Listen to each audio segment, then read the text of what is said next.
I opened the door and my heart stopped. A small child, maybe 4 years old, was curled up on the cold concrete floor outside my studio. His tiny jacket wasn't enough to cover his body, and dried tear tracks lined his cheeks. "Hey buddy, wake up," I said softly, gently shaking his shoulder. He stirred and his big brown eyes looked at me like I'd just saved his entire world. "Uncle, I'm cold." My throat tightened. "I'm Peter, a simple dance studio owner making my way through life in this middle-class neighborhood. Being an orphan myself, I knew exactly what loneliness felt like. But this child, this was someone's child. Someone who was probably searching for him right now. "Where are your parents?" I asked, guiding him inside. He hesitated before opening his mouth. Daddy's really busy. He can't see me." I wrapped him in a blanket on the couch and started making hot chocolate. "His name was Milo," he told me when I asked. Simple name, innocent kid. Hearing him talk made my chest tighten with emotion. I handed him the hot chocolate and sat beside him, trying to understand how he'd ended up here. "Milo, how did you get here?" I asked gently. I ran away from home. Daddy's always busy. I wanted him to look for me," he said in a small voice, then lowered his eyes. My heart sank. This child just wanted attention, wanted love. I tried to make him feel comfortable, but I didn't know what to do. Police? Social services? But seeing the fear in his eyes, I stopped myself. Maybe I could keep him for one night and figure things out in the morning.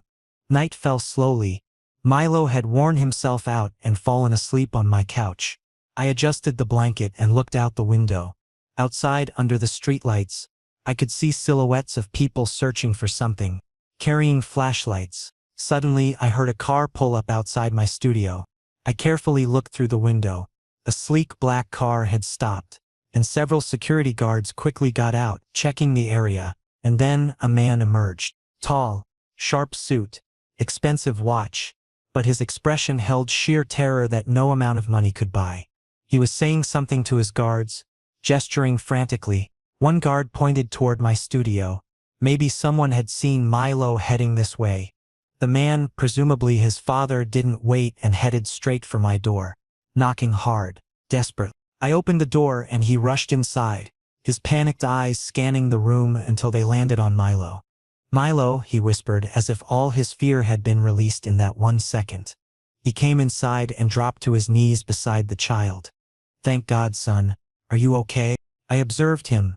This was probably the CEO I'd occasionally heard about in the news. Harrison Hale. Ruthless, powerful, cold reputation.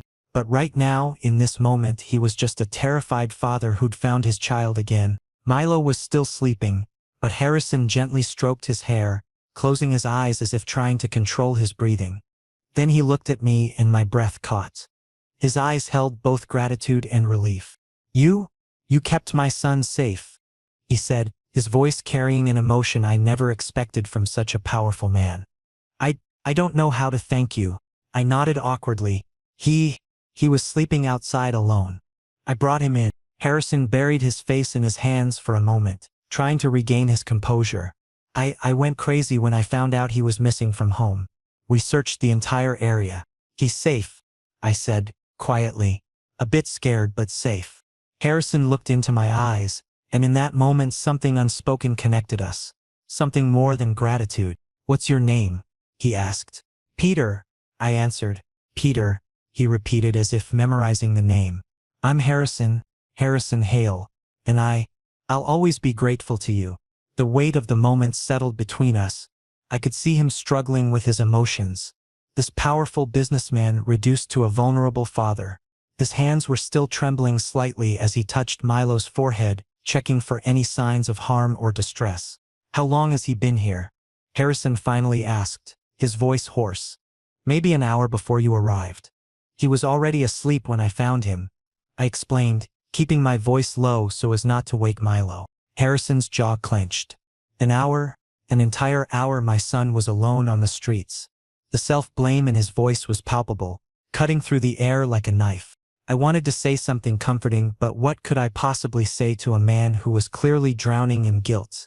Instead, I just stood there, giving him space to process everything. The studio felt smaller somehow with his presence filling it. He wasn't just physically imposing. There was an energy about him that commanded attention even in his most vulnerable state. I found myself studying him despite trying not to, noticing the way his expensive cologne mixed with the scent of night air, the way his perfectly styled hair was slightly disheveled from running his hands through it repeatedly. Does this happen often? I heard myself asking before I could stop the words. Harrison looked up sharply, and for a moment I thought I'd overstepped. But then his expression softened into something that looked like shame. No. Never. Milo's never done anything like this before, he said, his voice breaking slightly. I thought he understood that I work hard for him. For us. The unspoken truth hung in the air between us. Understanding wasn't the same as accepting. A 4-year-old child didn't care about the reasons why his father was always absent. He just knew that he was alone. I glanced at Milo's peaceful sleeping face, wondering what kind of desperation drove a child so young to run away from home. What kind of loneliness made him choose a cold concrete floor over his own bed. He asked me if you'd come looking for him, I said softly. That's what he wanted. He wanted you to search for him. Harrison's face crumpled at those words. He turned away, but not before I saw the tears gathering in his eyes. This powerful CEO, this man who probably commanded boardrooms and made $1 million without flinching, was crying over his son's pain. I was at a meeting, he whispered, more to himself than to me. An important merger discussion.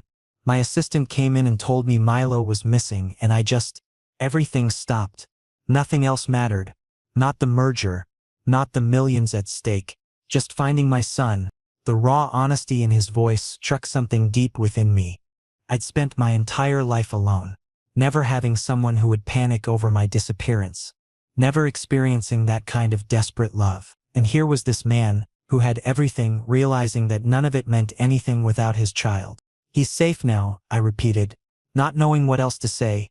Harrison nodded slowly, finally composing himself. He carefully lifted Milo into his arms, and the boy stirred slightly, instinctively curling into his father's chest without waking. As Harrison stood, he looked at me with an intensity that made my pulse quicken. Peter, I need to know more about what happened. Would it be okay if I came back tomorrow, to talk properly? Harrison tried to carry Milo out, but the child woke up, his sleepy eyes finding his father. At first there was relief in his gaze, but then guilt and sadness took over. Daddy, Milo said softly. Harrison pulled him into a tight embrace, but I could see Milo wasn't fully reciprocating. He was stiff, holding back his emotions. Son, why did you come here? Do you know how scared I was? Harrison's voice held a desperation that Milo was probably hearing for the first time. Milo's face filled with sadness. You don't spend time with me. You're always busy. Meetings, phone calls. I wanted you to search for me, to show that I matter too. Pain shot through my chest. This child just wanted his father's attention, wanted love. And Harrison, he genuinely didn't realize how alone his child felt. Harrison's expression cracked. I watched guilt, regret, and pain cross his face, emotions he probably never showed in the boardroom. I'm sorry, he said, looking carefully at his son. I'm so sorry, Milo. I didn't realize you felt this way. But Milo turned his face away. You always say sorry, but you don't change. You still go back to the office. Harrison visibly flinched. He was speechless, not knowing what to say. I could see he was genuinely hurt, but he didn't know how to properly reach his son. I cleared my throat, breaking the awkwardness. Maybe you two need some time. Alone. But Harrison looked at me as if he needed help, as if he was drowning and I was his only lifeline. Please. If you could stay. Milo's comfortable with you. I paused in shock but then looked at Milo. He was watching me as if I'd made him feel safe for the first time. How could I refuse? All right, I said slowly. Harrison breathed a sigh of relief. He sat down next to Milo, this time more gently. Milo, I know I'm busy, but it's because I want to give you everything. The best school, the best life. I want you, Milo interrupted, his voice small but clear. Not money, not toys, just you. Harrison's face completely broke. I could see the tears he was desperately trying to control. He hugged his son again, tighter this time, as if he'd never let him go. "I promise," Harrison whispered. "I'll change. I'll make time for you." Milo hesitantly returned the embrace, and the moment was so raw that I looked away to give them privacy. After a while, when Milo had calmed down a bit, Harrison prepared to put him in the car. But as they were leaving, Harrison looked at me. "Peter," he said, speaking my name as if it meant something important.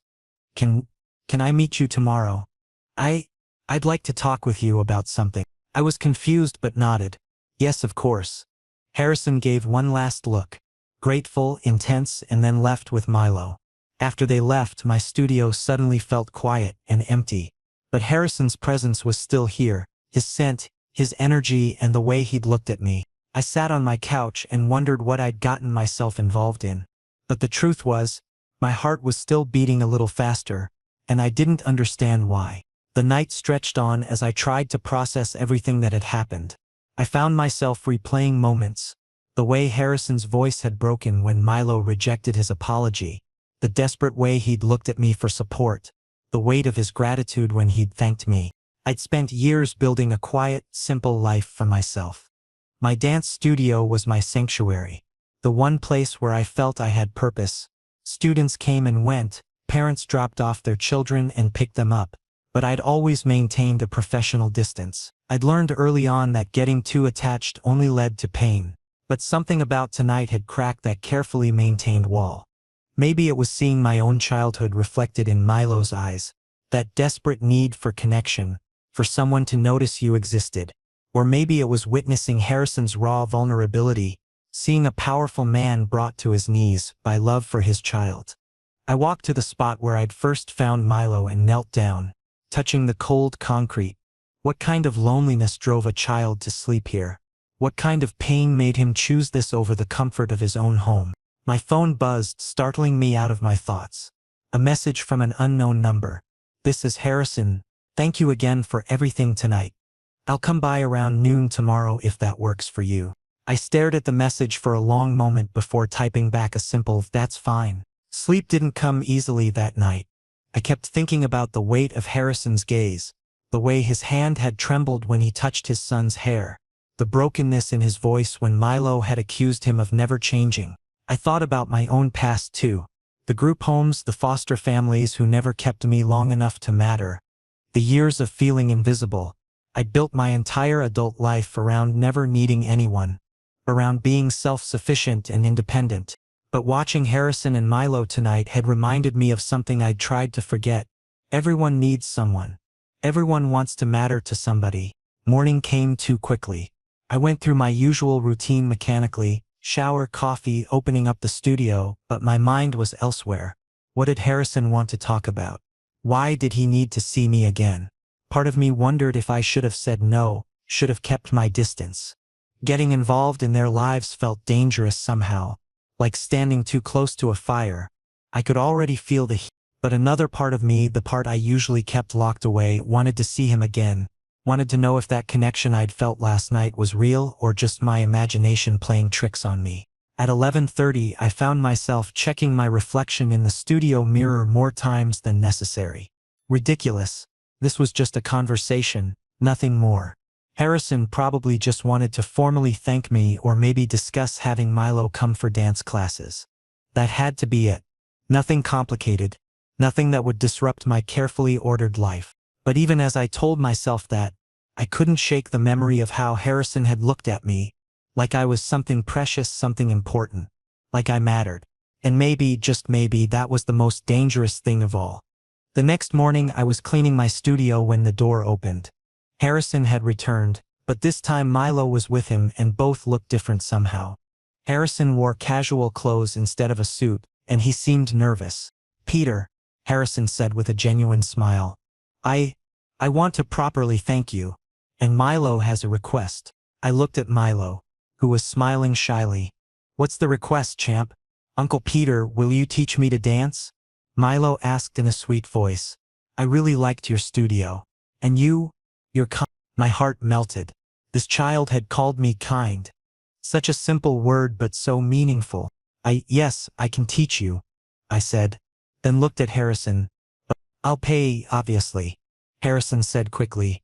And I want Milo to spend time with you. With you he opens up, feels comfortable. I saw the sincerity in his eyes. He genuinely wanted Milo to be happy, even if it meant sending him to someone else. All right, I finally said. But payment isn't necessary. Milo's a good kid, I'd be happy to teach him. Harrison's expression softened. You're different from other people, Peter. My cheeks warmed. I awkwardly started scheduling classes. Over the next few weeks, Milo came regularly.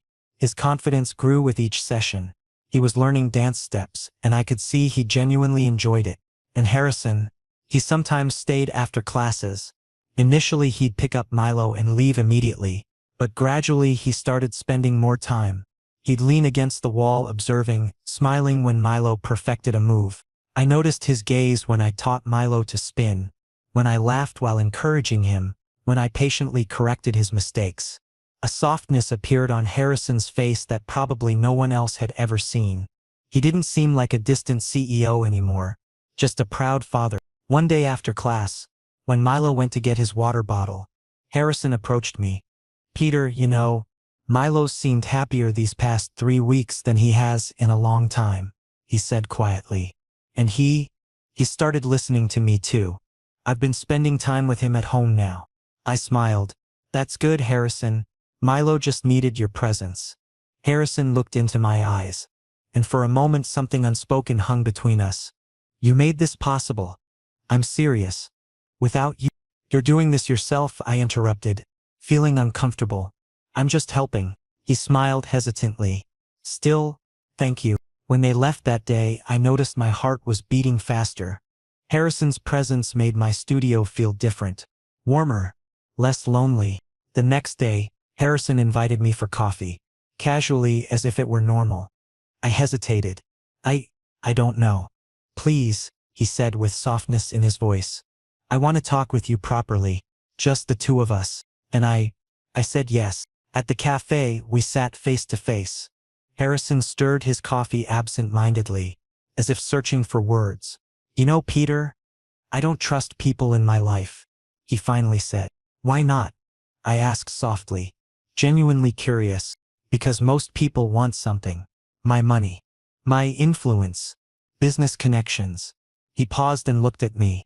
But you've never asked for anything. You just helped. My throat tightened. I don't want anything, Harrison. I just want Milo to be happy. He smiled. And it was real. Vulnerable. Exactly. That's why being around you feels easy. Natural. My heartbeat quickened. What was this? This feeling? We talked about Milo. About life, about loneliness. Harrison confessed how messy his divorce had been. How his ex-wife had used Milo as a pawn. And how he'd buried himself in work to avoid feeling the pain. But now there's Milo, he said. And you've shown me that I can do better. Be a better father. I felt overwhelmed. Harrison was so open, so real. He wasn't a powerful CEO right now, just a person trying to fix his life. You're already doing better, I said quietly.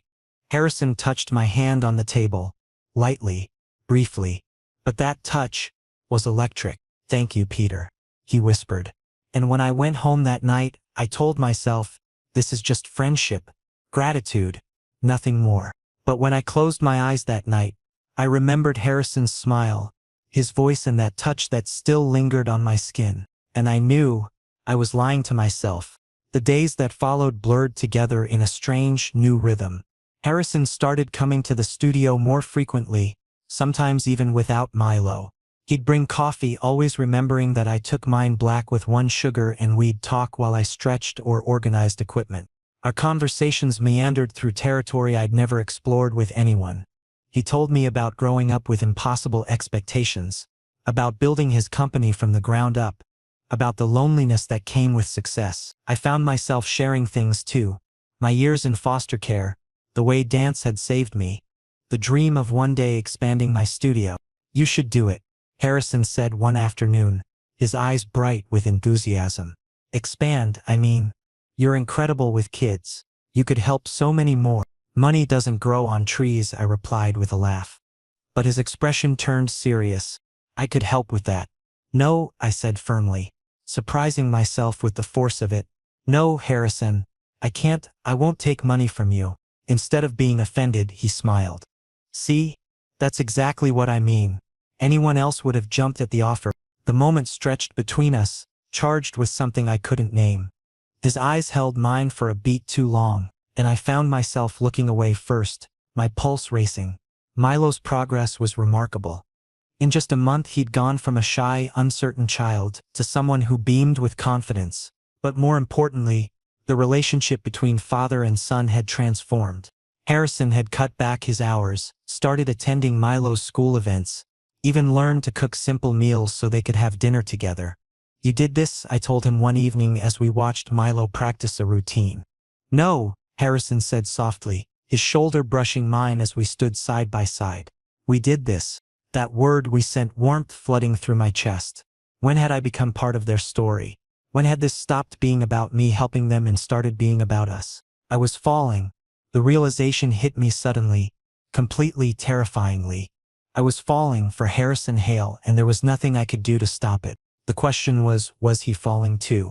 Or was I just imagining the way his gaze lingered, the way his hand found reasons to touch mine, the way he seemed reluctant to leave at the end of each day? As they prepared to go home that evening, Harrison turned back at the door. Peter, he said, and something in his voice made my breath catch. Same time tomorrow? Same time tomorrow, I echoed, and the promise felt like so much more than just scheduling another class.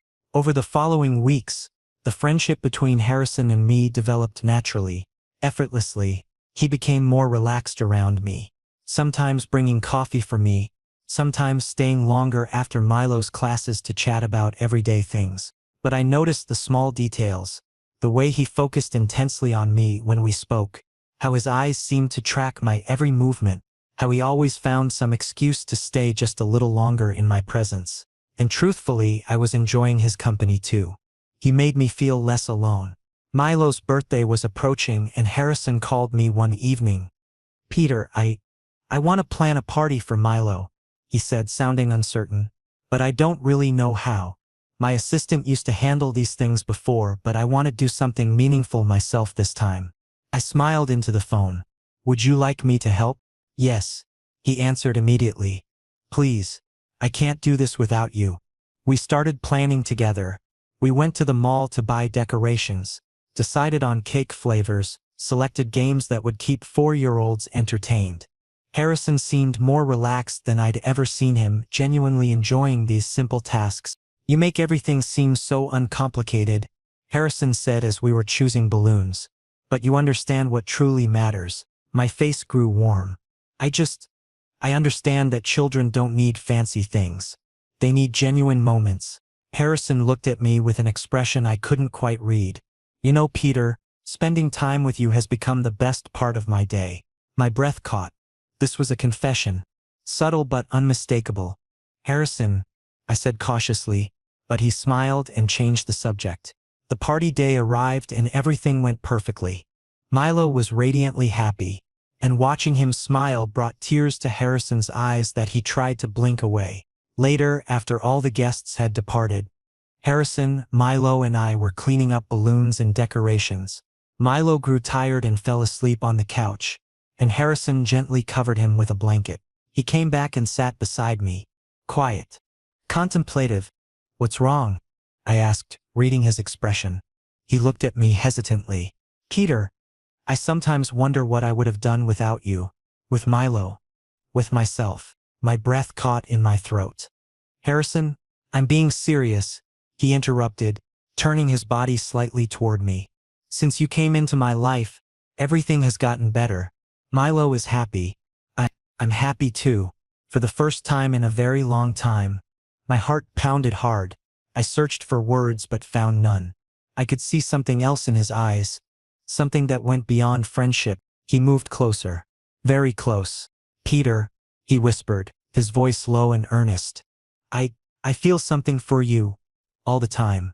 And I don't know if this is right or wrong, appropriate or inappropriate, but I can't ignore it anymore. My entire body froze. This was a confession. An admission of attraction. Harrison, I managed to say, but my voice barely emerged. He slowly took my hand, gently, hesitantly. If this makes you uncomfortable, please tell me. I, I don't want to hurt you or pressure you in any way. But I don't know how to ignore these feelings anymore. I stared into his eyes, seeing sincerity, vulnerability, and something else that mirrored what was hidden inside me. I feel it too, I finally whispered. But I'm scared, Harrison. His expression softened. Why? Because I'm an orphan, I confessed, lowering my eyes. I've never felt like part of a family, never properly held on to anyone. And you and Milo, you've both become so important to me. If something goes wrong, Harrison gently cupped my face in his hands, forcing me to look at him. Peter, nothing will go wrong. I would never hurt you. Milo loves you. And He paused, carefully choosing his words. I love you, he finally said, his voice barely above a whisper. My heart completely stopped, then began racing. Tears filled my eyes. Harrison, I whispered back, and then he gently touched my cheek. Soft, tender. I closed my eyes and felt his warmth. But then I carefully stepped back. I need some time, I said, my voice trembling. This is all happening so fast. I don't want to hurt you, but I also need to be clear about my own feelings. Harrison nodded with disappointment, but his eyes showed understanding. I understand. I'll wait, Peter. However long you need. He carefully picked up Milo and prepared to leave. At the door he looked at me one last time. Good night, Peter, he said softly. Good night, Harrison, I replied. After he left, my studio suddenly felt incredibly empty. I sat on my couch, burying my face in my hands. My heart was still remembering his touch, replaying his confession over and over, and I knew I had already fallen for him, completely. The weight of his words settled over me like a heavy blanket. I love you. 3 simple words that had the power to change everything. I'd heard people say them in movies, read them in books, but never had anyone spoken them to me with such raw honesty. I walked to the window and stared out at the empty street. The spot where I'd first found Milo seemed like it belonged to another lifetime. Though it had only been a few months, everything had changed since that night. My routine, my perspective, my heart. Part of me wanted to run after Harrison, to tell him I didn't need time, that I knew exactly what I felt. But another part, the part that had learned to protect itself through years of disappointment, held me back. What if I wasn't enough? What if I couldn't be the partner he deserved, the father figure Milo needed? I'd spent my entire life on the outside looking in, watching other people build families and connections while I remained alone. The idea of actually having that for myself felt simultaneously thrilling and terrifying. Sleep was impossible that night. I lay in bed replaying every moment, the way Harrison's eyes had darkened with emotion, the tremor in his voice when he'd said he loved me, the gentle way he touched my face as if I were something precious. By morning I'd made no decisions, found no clarity. I went through the motions of opening the studio, teaching my morning classes, but my mind was elsewhere. My phone buzzed with a message from Harrison. No pressure, just wanted you to know I meant every word. Take all the time you need. I stared at the message for a long moment, my thumb hovering over the keyboard. What could I possibly say? That I was drowning in feelings I didn't know how to process. That the thought of losing him and Milo terrified me more than anything. Instead, I simply typed, "Thank you for understanding." The next few days would test everything I thought I knew about myself, about love, about taking risks. And somewhere deep inside, I already knew what my answer would be. I just needed the courage to say it out loud. Over the next several days, I deliberately kept my distance from Harrison. I avoided his calls, kept my text responses brief. I was confused, frightened. I'd never been this attached to anyone before, and the feeling terrified me. But Milo's classes continued. When Harrison came to pick him up, he remained polite, respectful. He maintained the distance I'd requested, and that hurt even more than I'd expected. One afternoon, Milo asked after class, "Uncle Peter, are you and Daddy fighting?" My heart sank. "No, champ. Everything's fine. But you don't talk to each other anymore," Milo said sadly. "Daddy's quiet at home too. I want things to be like before." I hugged him, trying to control my emotions. Everything will work out, Milo. I promise.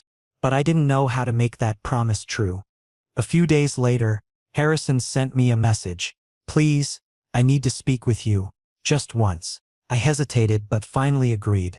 He arrived at my studio, but this time he looked different. Exhausted, slightly disheveled, as if he hadn't been sleeping properly. Peter, he said, his voice strained. I want you to understand that I'm not wasting your time. I'm completely serious about my feelings. I nodded cautiously. I know that, Harrison, but you're afraid, he interrupted.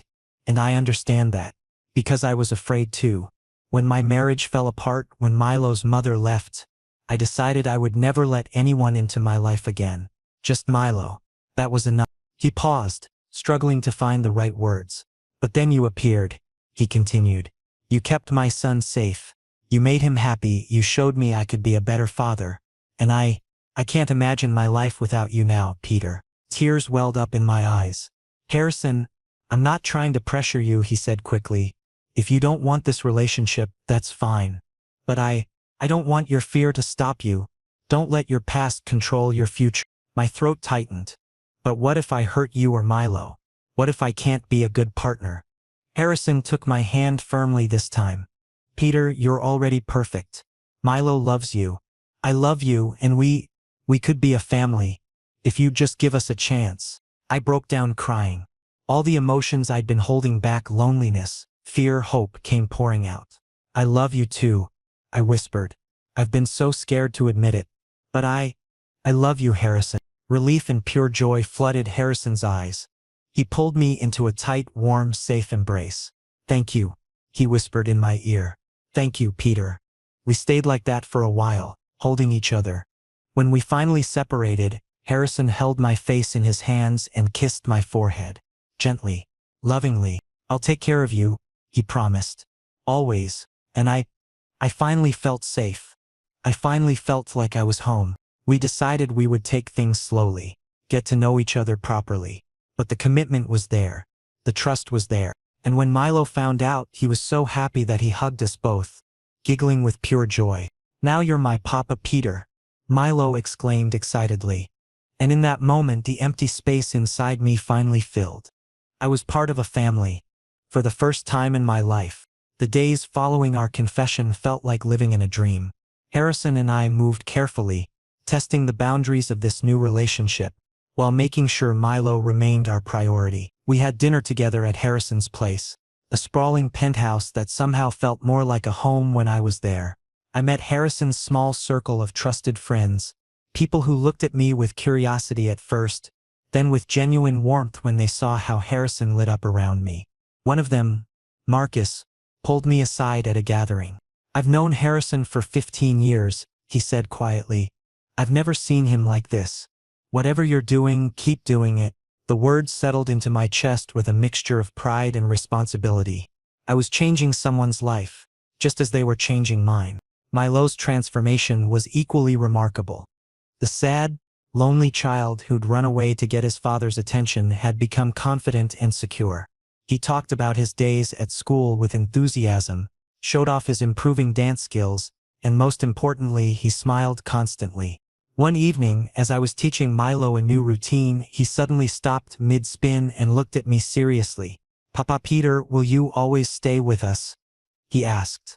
The question caught me off guard. Harrison, who'd been watching from the doorway, stepped forward, his expression tense as he waited for my answer. I knelt down to Milo's level and took his small hands in mine. Yes, champ. I'm not going anywhere. Promise? He pressed, his eyes searching mine for any hint of doubt. I promise, I said firmly. Milo threw his arms around my neck, and over his shoulder I saw Harrison wipe away a tear. The moment crystallized something I'd been feeling but hadn't fully acknowledged. This wasn't just about Harrison and me anymore. This was about the three of us building something lasting. Later that night, after Harrison had tucked Milo into bed, we sat on his balcony overlooking the city. The lights stretched out endlessly, each one representing a life, a story, a possibility. I've been thinking, Harrison said, intertwining his fingers with mine, about the future, about us. My heart rate picked up. What about it? I want to do this right, he said, turning to face me fully. I want to build something real with you, Peter. Not rush. Not force anything. But also not hold back out of fear. I want that too, I admitted. I've spent so long protecting myself that I forgot what it felt like to actually connect with someone. Then let's make a deal, Harrison proposed. No more hiding. No more running. We face whatever comes together. I squeezed his hand. Together. The word felt like a vow. A promise that extended beyond just the two of us. It included Milo. Included the life we were building. Included every challenge and joy that would come our way. As we sat there in comfortable silence, I realized something profound. I'd spent years believing I didn't deserve this kind of happiness. That family was something other people had. But Harrison and Milo had shown me that family wasn't about blood or history. It was about choice. About showing up. About love given freely and received with gratitude. For the first time in my life, I wasn't just surviving. I was living, and it was more beautiful than I'd ever imagined. Months passed. Harrison, Milo, and I had become a proper family unit. Harrison adjusted his work schedule so he could spend more time with both Milo and me. We spent weekends at parks, watched movies together, and enjoyed simple dinners that felt more luxurious than any expensive restaurant. Milo was thriving at school, and his confidence had completely transformed. He openly called me Papa Peter now, and hearing it warmed my heart every single time. Harrison and I were officially in a relationship, though we hadn't made it public yet.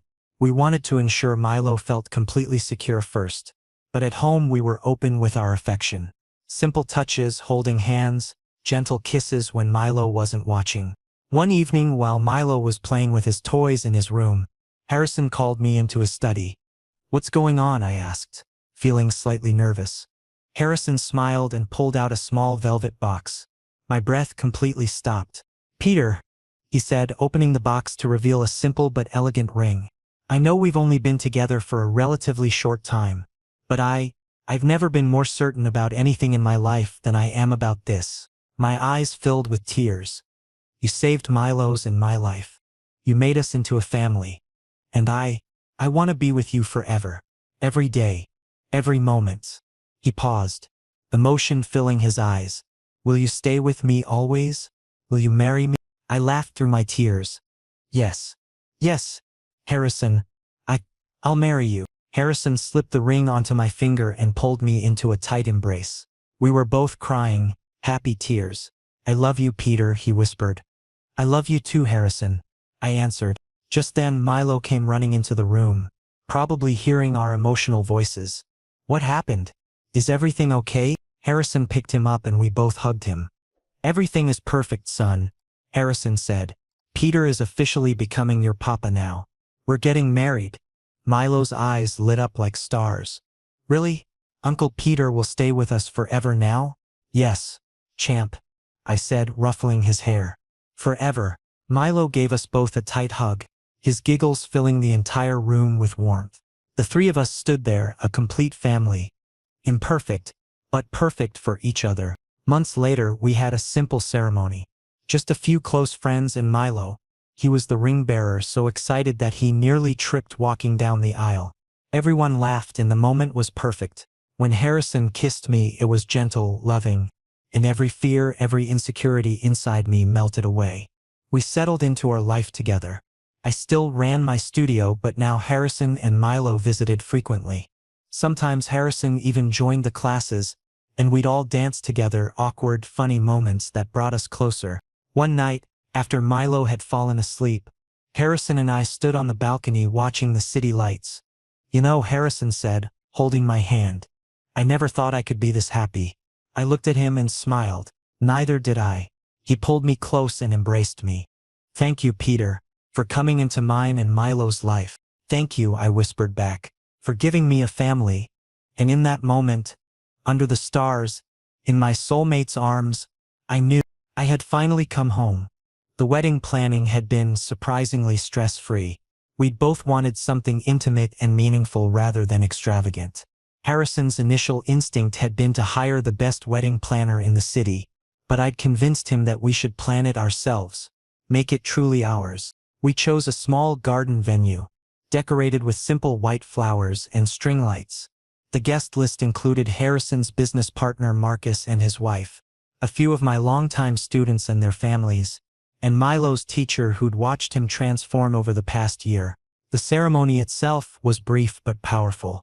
When the officiant asked if anyone objected, Milo had shouted "No way!" with such conviction that everyone burst into laughter. It perfectly captured the joy of the day, unscripted, genuine, full of love. Our honeymoon was a weekend trip to a cabin by the lake.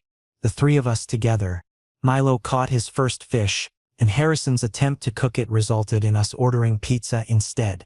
We stayed up late roasting marshmallows, and Milo fell asleep between us under the stars. "This is what I always wanted," Harrison murmured, watching Milo sleep. "Not the boardrooms or the deals.